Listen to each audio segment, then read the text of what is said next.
अयोध्या स्थित राम मंदिर जन्मभूमि ट्रस्ट के सामने अब एक बड़ी चुनौती खड़ी हो गई है। मंदिर में श्रद्धालुओं की ओर से आने वाले दान की गिनती करने वालों की कर्मचारियों की संख्या में काफी कमी देखी गई है और काफी कर्मचारियों ने इस्तीफा भी दे दिया है। आपको बता दें कि कर्मचारियों ने काम का दबाव बढ़ने और मानसिक तनाव को इस्तीफा का वजह बताया है। बताया जा रहा है कि दान की गिनती करने वाले करीब 50% से ज्यादा कर्मचारियों ने अपनी जिम्मेदारी छोड़ दी है। अब इसके कारण मंदिर में दान राशि की गिनती और इससे जुड़ी व्यवस्थाओं को सुचारू बनाए रखना ट्रस्ट के लिए काफी चुनौतीपूर्ण बन गया है। यह घटना ऐसे समय में सामने आई है जब मंदिर में चढ़ावे की रकम से जुड़े कथित चोरी के मामले की जांच चल रही है। जांच के बाद दान की गिनती प्रक्रिया और भी ज्यादा सख्त कर दी गई है। अब इसी स्तर पर जांच और सत्यापन बढ़ने से कर्मचारियों पर दबाव बढ़ता हुआ दिखाई दे रहा है। वही आपको बता दें कि जानकारी के अनुसार पहले राम मंदिर में श्रद्धालुओं द्वारा दिए गए दान की गिनती के लिए करीब 40 कर्मचारी तैनात थे,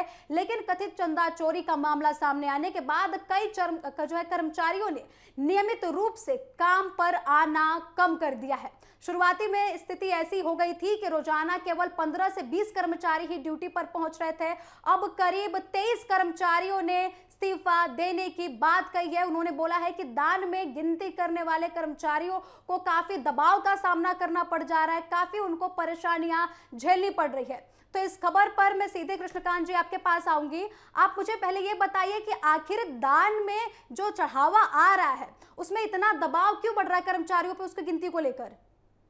कई बातें हैं प्रीति। पहली बात तो ये है कि पहले जो दान आ रहे थे वो बिल्कुल 500 और के नोट आ रहे थे और बड़ी मात्रा में आते जा रहे थे। अब जो है जब से ये विवाद हुआ है, चढ़ावा चोरी का विवाद आया है, उसके बाद दान पात्र में सिर्फ 5 और 10 रुपये के नोट या 20 रुपये के नोट उसमें आते जा रहे हैं।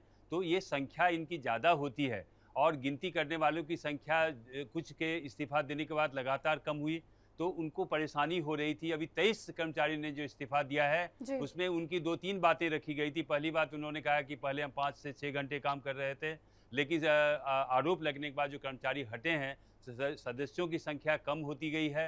अब मुझे 10 घंटे काम करना पड़ रहा है। एक तो ये समस्या थी।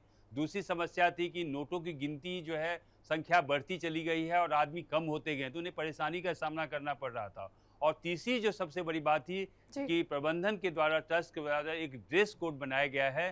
ड्रेस कोड में ये बात कही गई कि वो ड्रेस कोड में किसी तरह का जेब नहीं होगा, यानी कोई चोरी वाली बात नहीं निकल के आए, कोई पैसे उसमें लेके नहीं चले जाए, कोई सामान लेके नहीं जा सकते हैं। तो ये 3 बातें थी। और दूसरी बात की काम का दायरा भी बढ़ता जा रहा था।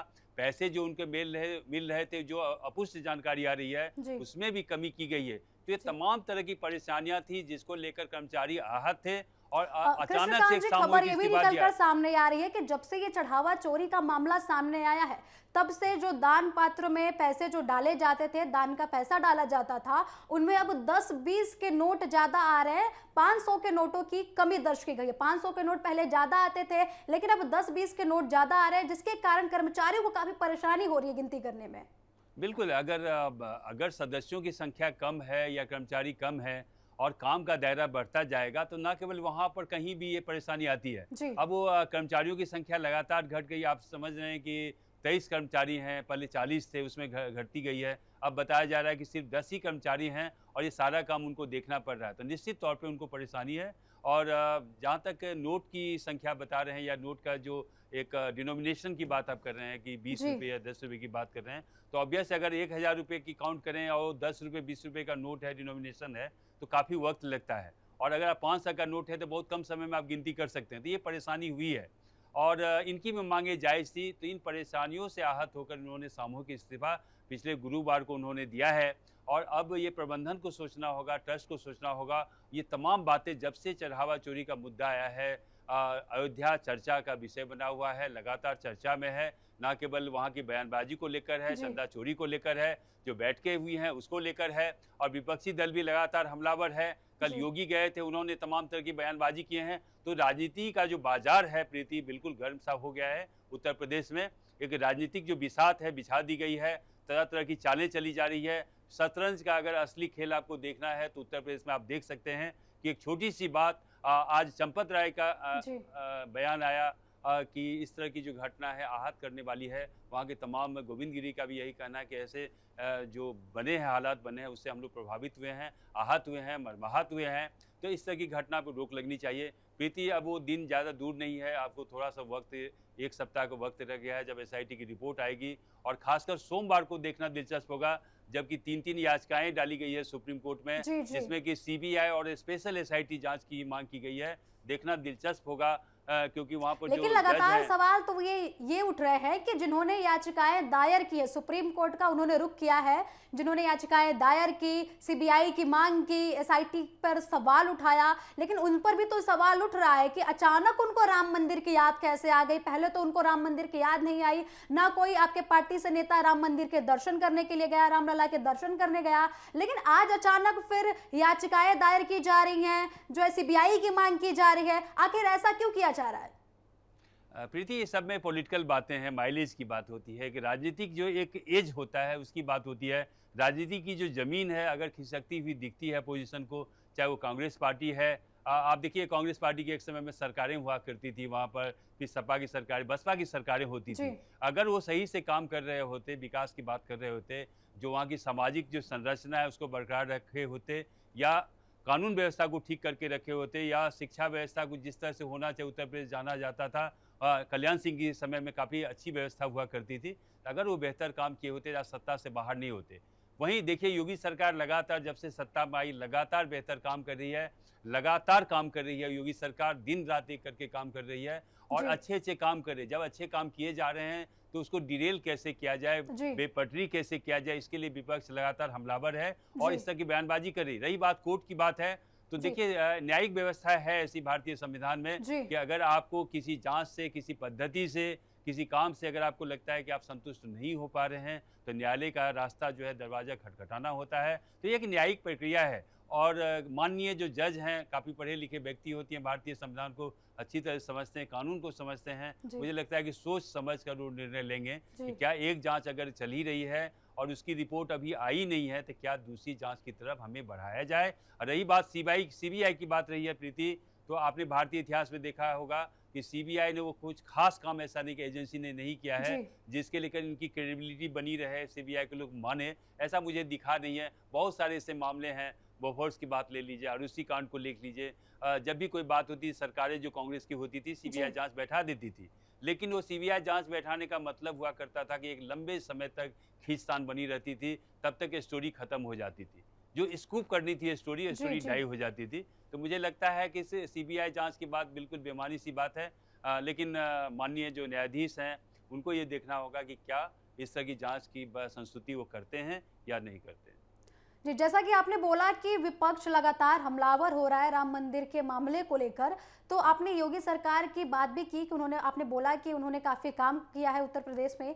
तो मेरा ये सवाल उठकर सामने आ रहा है कि अगर योगी सरकार ने क्या इतना काम कर दिया है कि विपक्ष के पास कोई मुद्दा ही नहीं है, कि वो बार-बार राम मंदिर का ही मुद्दा उठा रहा है। ना विपक्ष बेरोजगारी का मुद्दा उठा रहा है, ना स्वास्थ्य का मुद्दा उठा रहा है, कोई मुद्दा नहीं उठा रहा, ना गरीबी के मुद्दा उठा रहा है, वो लगातार राम मंदिर का ही मुद्दा उठा रहा है। तो क्या सच में प्रदेश में कोई परेशानी नहीं है कि उनको बस एक ही मुद्दा मिला है, वो है राम मंदिर का मुद्दा? नहीं प्रीति, ऐसा नहीं है कि किसी भी प्रदेश में, ना केवल उत्तर प्रदेश की बात कर लें, कहीं भी जाए आप, महाराष्ट्र जाएँ, कर्नाटक जी। जाएँ, तमिलनाडु जाएँ, मध्य प्रदेश जाएँ, राजस्थान जाएँ, उत्तराखंड जाएँ, बिहार जाएँ, उड़ीसा जाएँ, कहीं भी आप जाएँगे, परेशानियों से कभी खत्म नहीं होने वाली है। मानव जो जीवन है, जो मानवीय मूल्य है, जी। उस जी। परेशानियों को कम करने का प्रयास करता रहा है। जहाँ तक उत्तर प्रदेश की बात है, तो योगी ने अच्छे काम, मैंने ये नहीं कहा कि योगी ने सारे काम कर लिए, बहुत सारे अच्छे काम किए हैं, कुछ काम करना उनको बाकी है। विपक्ष को मंदिर के बजाय अन्य मुद्दे उठाना चाहिए। उनको लगता है कि कहाँ कमी है, सरकार बेहतर नहीं काम कर रही है, तो उस पे उनको बोलना चाहिए। और भी व्यवस्थाएँ, मान लो रोज़गार की बात है, बेरोज़गारी की बात है, या अच्छे अवसर की बात है, इन्वेस्टमेंट की बात है, और ऐसे तमाम मुद्दे जहाँ पर कि जनता का सरोकार होता है। अगर इन मामलों पर सरकार से सवाल पूछती है विपक्ष, तो एक अच्छे संकेत माने जाएँगे, उससे उनको फ़ायदा होगा। लेकिन राम मंदिर जो कि आस्था का केंद्र है, जिसके लिए कि न केवल बीजेपी बल्कि संघ और भारतीय जो समुदाय है, हिंदू समुदाय है, जी। लगातार प्रयास करती रही, और तकरीबन 500 वर्षों का इतिहास आप देखेंगे तो उसको आज़ाद कराने के लिए कितना प्रयास, हमारा देश, हमारा मुल्क, और उसमें राम कैद में जी रहे थे, तो उनको कोर्ट के मार्फत से ये न्याय मिला कि वहाँ पर मंदिर का निर्माण का रास्ता साफ किया जी, गया। जी। अगर भारत में अगर गरिमा की बात होती और गुणवत्ता की बात होती, भारतीय संस्कृति और परंपरा की बात होती प्रीति, तो ये मंदिर कब का बन गया होता। ऐसा ही मुद्दा आप देखें कि मथुरा में भी है। भगवान श्री कृष्ण जी। आप कभी जाएँगे और गई होंगी, बहुत सारे लोग गए हैं वहाँ पर। आप देखें इतना भव्य श्री कृष्ण मंदिर है। लेकिन उस ज़माने में जो औरंगज़ेब है, जिस तरह से वहाँ पर उन्होंने आक्रांता की भूमिका अदा की थी और उसको एक तरह से कब्ज़ा करने का प्रयास किया था, मंदिर को तोड़ दिया गया था, वो चिन्ह अभी भी हैं वहाँ पर प्रतीक। जहाँ भगवान श्री कृष्ण वहाँ पर जन्म हुआ था, वो अभी भी वहाँ से मुक्ति नहीं पा पाए हैं। तो ये भारतवर्ष है कि अपने ही देश में अपनी चीज़ों के लिए हमको लड़ना होता है। तो अगर विपक्ष मुद्दों की बात करें, अगर उन बातों की ओर इशारा करे जहाँ पर कि सरकार कमज़ोर दिख रही है, तो सदन है, सदन में आप बात उठाएँ। आप रैलियों में जाएँ, चुनाव का बिगुल बज चुका है। निश्चित रूप से आप जाएँ, लोगों के पास जाएँ, लोगों से कहें कि योगी सरकार अमुक-अमुक मामले में कमज़ोर है, यहाँ पर जी। काम नहीं कर रही है, तो मुझे लगता है कि फ़ायदा होगा।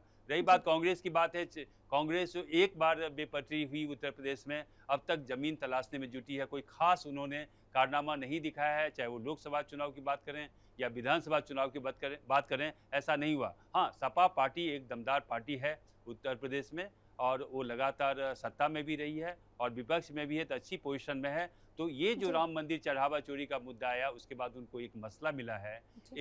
एक ऐसी चीज़, ऐसी तरकस हाथ लगी है, जिससे वो संधान करने की कोशिश कर रहे हैं, योगी पर हमला करने की कोशिश कर रहे हैं और उनको लग रहा है कि ऐसा करने से उनको चुनाव में कुछ फ़ायदा होता हुआ जी। दिखे। जी, बहुत-बहुत धन्यवाद कृष्णकांत जी, इतनी अहम जानकारियाँ हमारे साथ साझा करने के लिए, राम मंदिर पर इस बेबाक बहस पे हमारे साथ बात रखने के लिए। तो आपको बता दें कि राम मंदिर पर लगातार बड़े-बड़े खुलासे हो रहे हैं, एसआईटी की जांच लगातार जारी है, याचिका दायर की जा रही है सुप्रीम कोर्ट में विपक्ष के द्वारा कि अब एसआईटी जांच नहीं करेगी, सीबीआई जांच करेगी और उसमें ये खबर अब निकल कर सामने आ रही है कि राम मंदिर में चढ़ावा जो दिया जा रहा है, उसकी गिनती को लेकर इतना दबाव बढ़ गया है कि अब कर्मचारी इस्तीफा दे रहे हैं। 23 कर्मचारियों ने इस्तीफा दे दिया है।